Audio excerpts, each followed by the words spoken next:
भीख मांगने से भी तो घर नहीं चलता है ना, मेहनत कर रहे हैं, गर्मी में बैठे हुए हैं, किराए का मकान है, दुकान का ये हालात है, इधर का ना कोटा आया है ना किसी ने हम लोगों को दिया है। टैरो वाला है, इसका सिस्टम सारा मैंने अपने हाथ में बनाया हुआ है, गियर भी इसका हाथ में, क्लच भी हाथ में, कभी कमा कर चले जाते हैं, कभी ऐसे उठ कर चले जाते हैं। मैं यही कमाता हूँ 700-800 रुपया। 2021 में इसी बाईपास पे मेरे खोखे को जलाया, उसने वापसी पे मुझे 500 रुपया का नोट दिया कि आप घर चले जाएं। पूरी से बैठा हूँ, अभी मेरे पास तरपाल के पैसे नहीं है। मैं यही अपील करूंगा कि भाई हम माजूर हैं, हम लोगों की इमदाद करें, हम लोगों को और कुछ भी नहीं चाहिए ना। छोटे छोटे बच्चे हैं, गरीब है सदा, बिल्कुल मेरी ये दरख्वास्त है इसके साथ कोई तावन किया जाए। आला हुकाम से गुजारिश है कि इसी की मदद की जाए। खान क्षेत्रान मैं मौजूद हूँ रकनी के मकाम पर।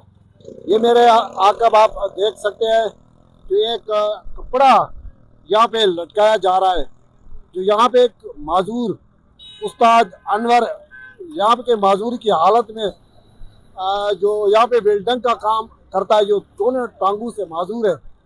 मजीद उनसे बात करते हैं तो वो इस महंगाई के दौर में कैसे अफोर्ड कर रहा है। बाकी चलते हैं उससे तफसीली बात करते हैं। उस्ताद अनवर बैठा है। सर बताएं, इस तपती धूप में आप यहाँ पे कपड़ा लटका गया है, यहाँ पे बैठा हुआ है, कैसे यहाँ का गुजारा करा इस महंगाई दौर में? क्या करें, अभी भीख मांगने से भी तो घर नहीं चलता है ना, मेहनत कर रहे हैं, गर्मी में बैठे हुए हैं, कपड़ा अगर लगाया, कपड़ा बांध कर बैठे हुए हैं अपने बच्चों के। कितने बच्चे हैं आपके? मेरे 4 बच्चे हैं, 2 बेटी हैं, 2 बेटे हैं, और मकान भी नहीं है, किराए का मकान है, दुकान का ये हालात है।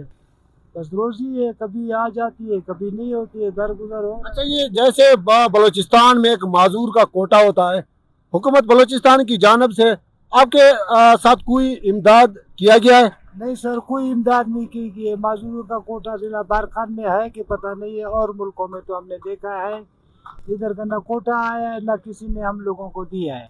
अच्छा, किस तरह जो आप वहाँ से घर से यहाँ तक पहुँचते हैं, आते हैं, जाते हैं, तो आपका एक टूटा फूटा जो एक मोटरसाइकिल है, बाइक है 3 टांगों वाला, तो ये कैसे आप चला लेते हैं? सर ये 3 टायरों वाला है, इसका सिस्टम सारा मैंने अपने हाथ में बनाया हुआ है, गियर भी इसका हाथ में, क्लच भी हाथ में। बस वो इधर से बैठता हूँ, अपने घर जाता हूँ, घर से वापस दुकान तक आता हूँ। अच्छा, कितना कमा लेते हो दिन का? क्या कमाएंगे सर, इस महंगाई में हम लोग कमाएंगे क्या? अगर कल हम ये सिलेंडर खाली हो गया, पहले उठाया 3000 का था, कल उठाने गए 4000 रुपए का, अभी 2 किलो 4000 का सिलेंडर। अभी आप खुद बताएं कि अभी हम कैसे टूच लगाएंगे? 200 का जो बोलते हैं मजदूरी, वो बोलता है यार आप लोगों का दिमाग ठीक है। बस दर गुजर कर रहे हैं, कभी कमा कर चले जाते हैं, कभी ऐसे उठ कर चले जाते हैं। अच्छा, इस माजूरी हालत में तकरीबन, जैसे मैंने पहले भी सवाल किया, कितना रोज का आप कमाते होंगे? मैं यही कमाता हूँ 700-800 रुपया, जिसमें मेरे तकरीबन दुकान का भी खर्चा है, 300-400 दुकान का निकल जाता है, बाकी बच जाता है। और जैसे आपने बोला है मकान भी किराए का है, वो कितना किराया है मकान का? तकरीबन 6000 रुपया महीना किराया है। वो रोज 150 जमा करते हैं, इकट्ठा करके उसको दे देते हैं। अगर नहीं होता है किसी यार दोस्त से लेकर मकान वाले को दे देते हैं। कभी आप जिले इंतजाम या जैसे डिप्टी कमिश्नर बारखान तक आप गए हैं, कोई दरखास्त वगैरह दी है? 2021 में इसी बाईपास पे मेरे खोखे को जलाया, मैं डीसी बारखान के पास गया हूँ, उसने वापसी पे मुझे 500 रुपया का नोट दिया कि आप घर चले जाए।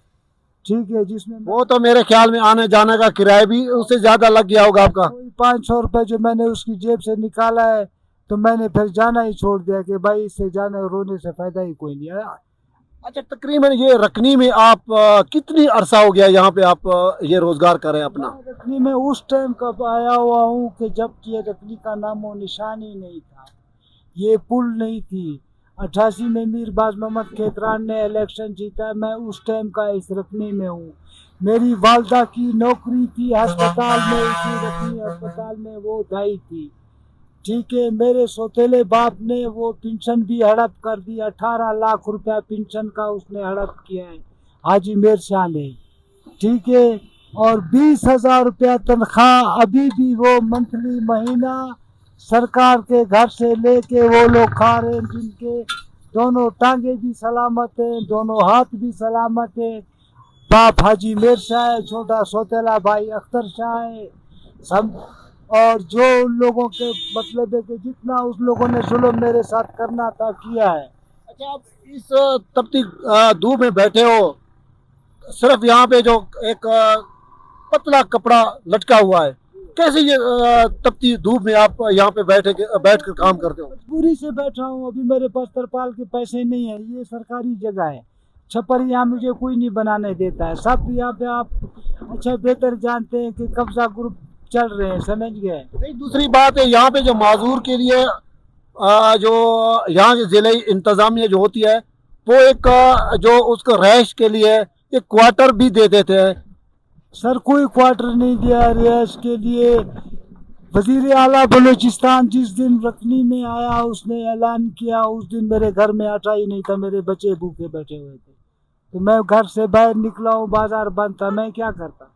नहीं, आपने तो जाना था वज़ीर आला बलूचिस्तान मीर सरफराज भुट्टी जब यहाँ पे आया, तो उसके पास भी जाना था, अपना फरियाद लेके जानी थी। सर हम कैसे जाते, हमारे आगे रुकावटें बहुत है, पुलिस बहुत है, इंतजामिया नहीं छोड़ती है।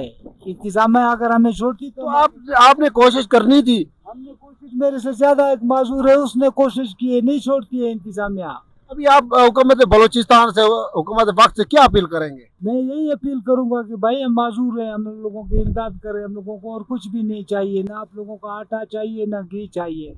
हमारा सबसे बड़ा मुतालबा मकान का है, अगर मकान दे दे ठीक है, तो मजदूरी तो हम अपना दाल रोटी कमा रहे हैं, वो तो हम शुक्र है सर उठा कर बैठा हुआ है। वैसे जैसे मैंने पहले भी जिक्र किया, ये तो माजूर का एक कोटा भी होता है। बस वो कोटा मैंने तो आपको क्या है कि और जिले में होएगा, इस जिले में नहीं है।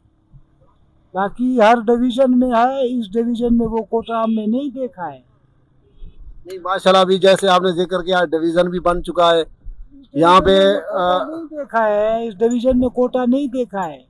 कोई चीज भी सहूलत नहीं है माजूर के लिए, माजूरों को नौकरी आती है। अभी सरकारी कमरे, अभी कमिश्नर साहब बैठे हुए हैं, बहुत अच्छे इंसान हैं, तो कभी उसके पास जाके फरियाद करो। सर पहले तो नहीं गए, अभी अगर जाना पड़ेगा तो जाएंगे। सरकारी कमरे जो मिल रहे हैं ना, वो भी उनको मिल रहे हैं जिनके पहले कमरे हैं, गरीब का कोई कमरा नहीं है। 2021 के सैलाब में मैं इसी स्कूल में बैठा रह गया हूँ। दुनिया आई है, शनाख्ती कार्ड लिए, फोटो निकाले, सब कुछ किया है, मगर उसके बाद आज 26 चल रहा है, 2021 से इस 5 साल में किसी ने ये फोन तक नहीं किया है कि यार आप माजूर आदमी उधर बैठे हुए थे, आपका मकान गिर गया है, आपकी छत नहीं थी। अभी आपकी ये आवाज़ वज़ीर आला बलूचिस्तान तक पहुंच जाए तो आपका जो सबसे मेन पॉइंट, जो अहम इशू आपका, वो क्या वज़ीर आला से मुतालबा करेंगे? मेरा यही मुतालबा है, छत का मुतालबा है। मैं न पैसे मांगता हूँ न मुझे ज़रूरत है, मुझे एक मकान दे जो मेरे बच्चे, मेरे घर वाले इज्जत से बैठकर अपनी ज़िंदगी गुजारें। ये जानवर जो है बिल्कुल छोटे छोटे बच्चे हैं, गरीब है शोधा, बिल्कुल ये गैस से मजदूरी गुजारा कर रहा है बच्चों का। और ये नहीं है जो हम लोग इसके लिए जो कोई शफारत कर रहा है, ये बहुत गरीब है। मेरी ये दरख्वास्त है इसके साथ कोई तावन किया जाए, मेहरबानी करें। अनवर उस्ताद है, इसी को काफ़ी अरसा हो गया यहाँ जो है तो मेहनत मजदूरी कर रहा है, और इंतहाई गरीब है। 4 बच्चे हैं इसी के, बहुत इंतहाई गरीब है। ये देखो, ये तरपाल के पैसे भी इसी के पास इतने नहीं है जो ये तरपाल खरीदे, ये पुराना तरपाल है। ये जो है तो बहुत इंतहाई गरीब है। मेरी आला हुकाम से गुजारिश है कि इसी की मदद की जाए। बेहद गरीब है, बहुत गरीब आदमी है, इसी के जो है इमदाद किया जाए। और ये माजूर है, वो 3 टायरों वाली साइकिल है, उसी पे शुदा आता जाता घर है, और ये बहुत हाजी बिल्कुल, ये था उस्ताद अनवर जिसने तफसीली जो गुफ्तगू की है। ये उसका एक मोटरसाइकिल है जो जिसके 3 पहिए टायर है, उससे वो गरीब वहाँ से यहाँ तक बड़ी मुश्किल से आता है। और इसने हुकूमत वक्त से मुतालबा किया है कि मुझे एक छत चाहिए।